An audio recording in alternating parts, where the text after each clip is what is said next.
In this video, I'm going to show you how to download House Flipper on PC.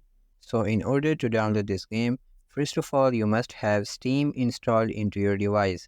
But if you don't have that, you're going to open any browser in your system and then just type into the search box for Steam. Once you have done that, just click on the top link, which will be the website of Steam. And after that, you're going to switch to About section from the upper side of your screen. Then you're going to click on Install Steam to start downloading the setup file of Steam. And once you have done that, you're going to navigate to the place where you have downloaded the setup file of Steam. And once you have found that, you can just double click on that to start installing Steam into your device. Once you have done that, Steam will be installed into your device. Now you want to have an account to open Steam. For this purpose, just click on Create a Free Account. After that, just type in here your account name and your password. And then you can just click on Sign In.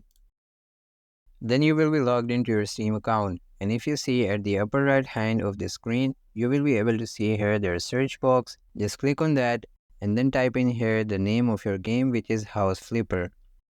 Then you will be able to see here House Flipper games, and you can select any of these. After that, you can scroll down and then click on Add to Cart.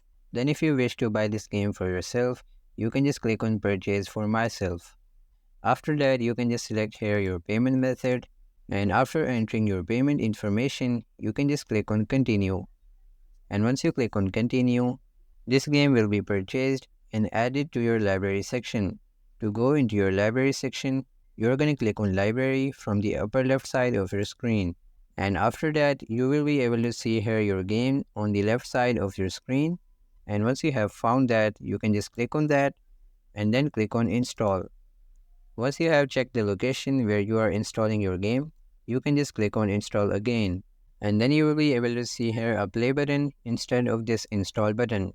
So you're just going to click on that play button to start playing your game.